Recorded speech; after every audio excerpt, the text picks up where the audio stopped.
করে দেয়। আমরা অনেকেই মনে করি রোজা মানেই সারাদিন না খেয়ে থাকা, কিন্তু আসলেই এমনটা নয়। আল্লাহ তাআলার বিধান অনুযায়ী রোজার নিয়ম হলো রমজানের সময় আত্মসংযম করতে হবে।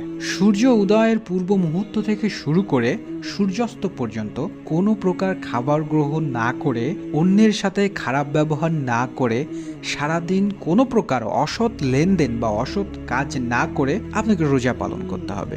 শুধু তাই নয়, মনের ভিতরেও এমন কোনো চিন্তা ঘোরানো যাবে না যেটা অসৎ। এর মানে দাঁড়ায় সারাদিন শুধু না খেয়ে থাকা নয়, নিজের সাথে যুদ্ধ করে জগতের অসৎ যত কাজ আছে সবকিছু থেকে বিরত থাকাই মূলত রোজা বা আত্মসংযম। রোজা রাখার উপকারিতা, গুরুত্ব, ফজিলত সম্পর্কে পবিত্র কুরআন ও হাদিসে কি বলা হয়েছে তা আমরা সবাই কম বেশি জানি। রোজা শুধু ধর্মীয় দৃষ্টিকোণ থেকে নয়, বৈজ্ঞানিক দৃষ্টিতেও রোজার উপকারিতা অপরিসীম। আসুন আমরা দেখি রোজা শরীরের জন্য কতটা উপকারী। রোজা থাকা অবস্থায় কমপক্ষে 15 ঘন্টা যাবতীয় খানাপিনা বন্ধ থাকে। এই সময়ে পাকস্থলী, অন্ত্রনালী, যকৃত, হৃৎপিণ্ড সহ অন্যান্য অঙ্গ প্রত্যঙ্গ বিশ্রাম পায়। তখন এসব অঙ্গ প্রত্যঙ্গ নিজেদের পুনর্গঠনে নিয়োজিত হতে পারে। অন্যদিকে দেহে যেসব চর্বি জমে শরীরের ক্ষতির কারণ হয়ে দাঁড়ায়, সেগুলো রোজার সময় দেহের প্রয়োজনীয় চাহিদা মেটানোর জন্য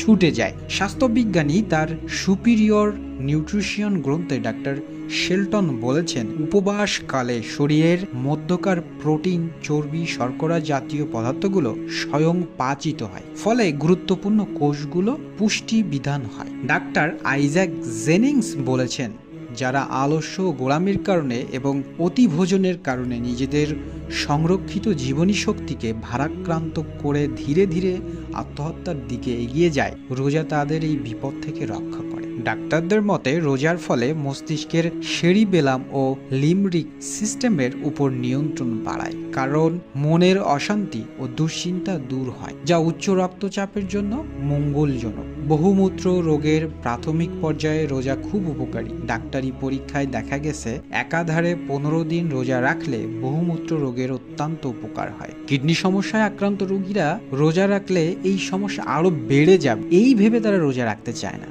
অথচ আধুনিক চিকিৎসা বিজ্ঞানীরা বলছেন, রোজা রাখলে কিডনিতে সঞ্চিত পাথরকণা ও চুন দূরীভূত হয়। স্বাস্থ্যবিজ্ঞানীদের মতে রোজা রাখার উপকারিতা হলো সারা বছর অতিভোজ, অখাদ্য, কুখাদ্য, ভেজাল খাদ্য খাওয়ার ফলে আমাদের শরীরের যে জৈব বিষ জমা হয় তা দেহের জন্য মারাত্মক ক্ষতিকর। 1 মাস রোজা পালনের ফলে তা সহজেই দূরীভূত হয়ে যায়। সুতরাং আমরা এটা বলতে পারি যে রোজা আমরা একদিক থেকে আল্লাহ তাআলার